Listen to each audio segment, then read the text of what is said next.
feel a little disoriented right now.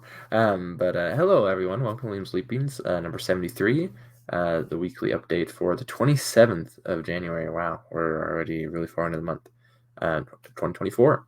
I finished 4 books this week. I only have one physically somehow, but here we are. So my camera's also like sideways. I apologize for anyone who cares. Um, Wearing a D&D shirt. My girls put a sticker on it. But no, I had a good reading week. Good week overall. But so let's get right into what happened. As I pause intermittently to cough because I've had a cough for I feel like about 2 months. Anyways, the books I finished this week were Thuvia Made of Mars by Aggressor Bros. I was basically done last week, so nice little romance, planetary romance, Sword and Planet. Enjoyed that. I also finished Disquiet Gods. I had a few chapters left, I think, when I recorded my last weekly update. I very much enjoyed that as well. So it's interesting as I get further in the series. A lot of people kind of like it. I'm very used to Christopher's style at this point, and also as I've gotten further in the series, I've gotten to know Christopher more, and so they just kind of, in some ways, blow me away less, but I still really enjoy them. But yeah, Disquiet Gods is good. I really enjoyed it. I really like some of the touches, but I can see what Christopher is doing, like I said. But very enjoyable, and I still think Kingdoms of Death is my favorite, but still. And then also another book I don't have physically for some reason is The Palace of Love by Jack Vance, book 3 in the Demon Princes. I'm wanting to finish this series. I hate how I'm in just the middle of so many series, but then I'm just like ever pulled wherever I want to go. So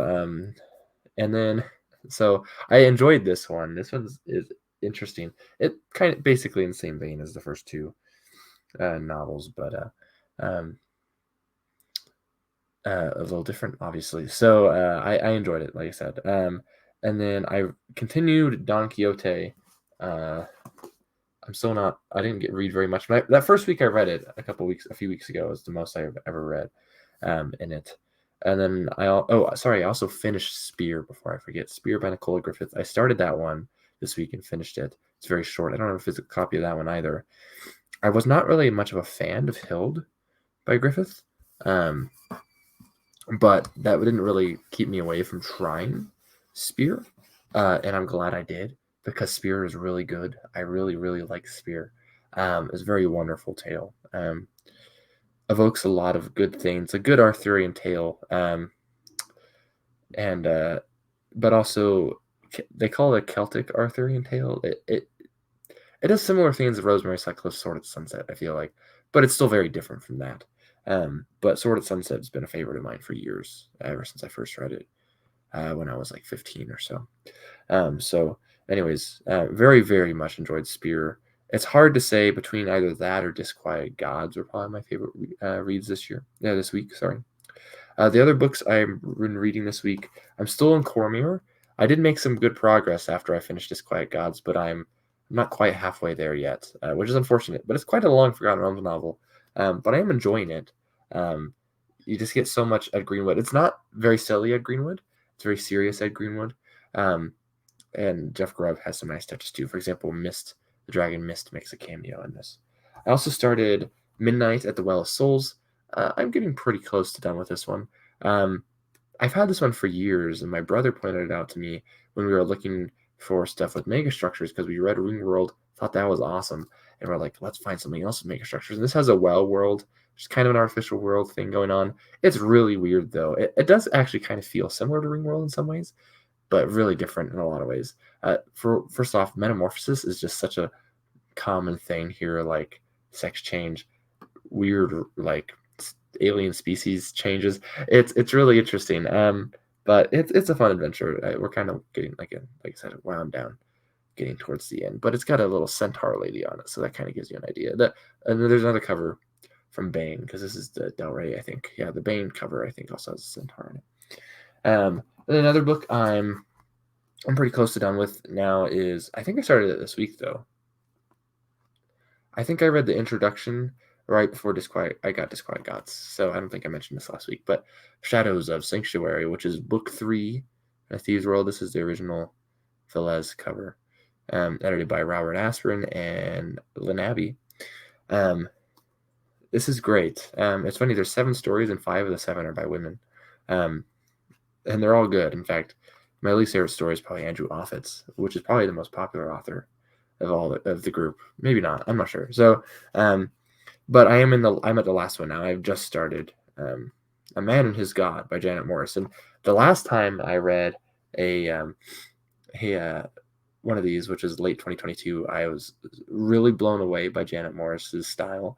And so I bought a couple books of hers. In fact, I bought several books of hers, and then but I've only read one of them since, and that was I the Sun, which is a biographical novel.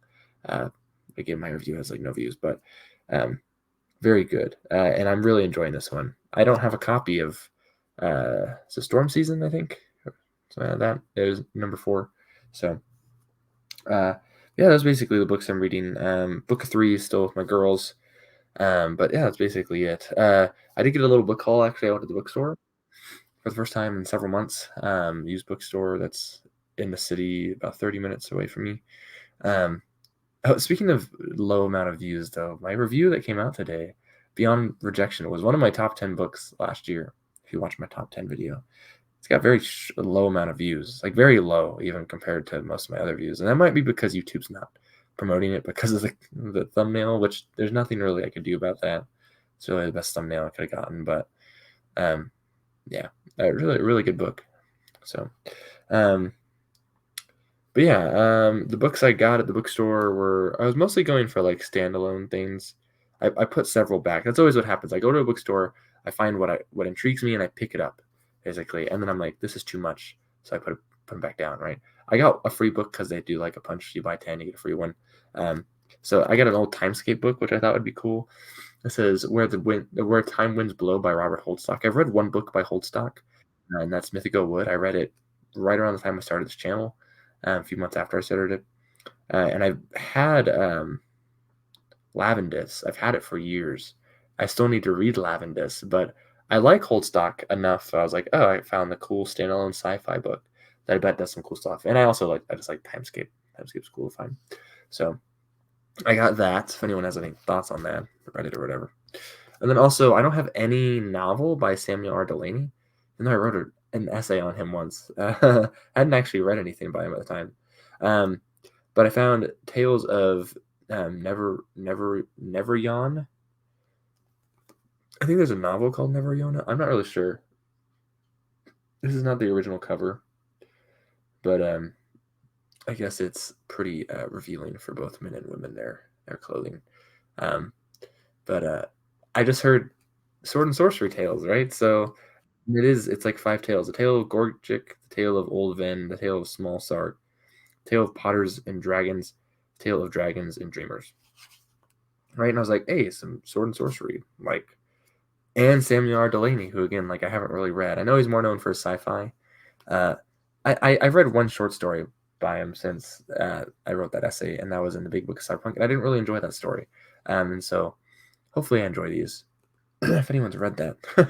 Another thing, since I just read Spear, I saw Ammonite by Nicola Griffith, and so I was like, oh, I should try that out. This is sci-fi, I believe. I think it's like a planet of just women or something like that.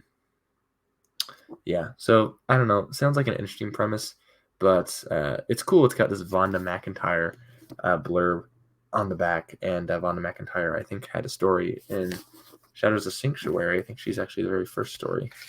Let me double check. Yeah, Vonda McIntyre looking for Satan. That actually is a story of like 4 friends, and 3 of those friends are women, and they're all like polyamorous. So maybe that's why she's coming up tonight. I don't really know what else she writes. So there's a like Gwen quote on here, and Kim Stanley Robinson as well. So Ammonite, yes, I'm looking forward to that. And then another book. Sorry, the last book I got is I don't know. Let me know if this is silly, okay? For a long time, probably about a year, I've had the idea of making a video on books I want to read by women authors. Because I realize, basically, the gist of it is I realize I read so many books, and it just so happens that most of the books I read are by men, right? And that's not on purpose. All right, but it's just like I was looking at my top 10, for example, before I edited it heavily, and I was like, I only have one book on here by a woman, and I'm like, this is kind of, I don't know, I don't want like an agenda, you know what I mean, like so to speak, but like it's just kind of annoying to me, but I also realized though over the last couple of years that I've stopped reading what a lot of people would call classic fantasy. Or I've read very little of it. For example, I didn't read any David Gemmell last year. I didn't read any uh, David Weber last year either.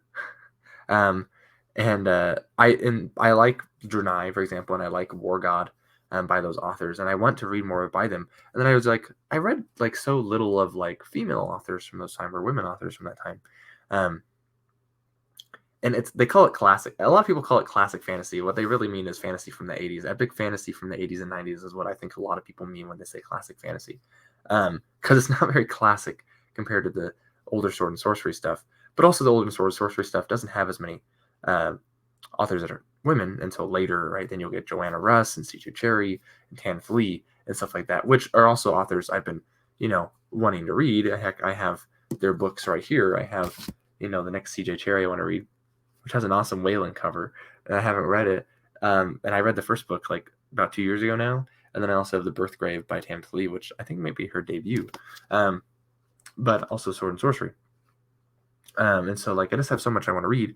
And then I was like, oh, Shadows of Sanctuary kind of straddles that line. It's from the early 80s. It's more sword and sorcery, but its flavor of heroic fantasy sometimes feels more sword and sorcery, but sometimes feels more like D&D before D&D stories actually were a thing. So there's other authors, though. I'm like Kate Elliott, Melanie Ron, Wirtz. I haven't read anything by Wirtz, but I have to read Tell Chasm over here. And what's her name? Jennifer Roberson? Yeah. So I mean, like authors like that. J.B. Jones is another one. I don't have anything by J.B. Jones, so I got this copy because it just looked so nice. It's in such good condition, and I realized it's a standalone novel. Wow, even though it's huge, and I hate that. That's actually I meant to read The Golden Key by 3 of those people I mentioned the year before that, and I didn't read it because it's just so big, and I was just like, I hate epic fantasy. Like, why are these books so big? Like, I have Toll the Hounds over here, and I want to read them. I really do want to read them, but I just like hate how long they are. But this is Portal Fantasy, actually, as far as I'm aware. The main character's from California, but epic fantasy still. So it's got a blurb by Robert Jordan and Andre Norton as well.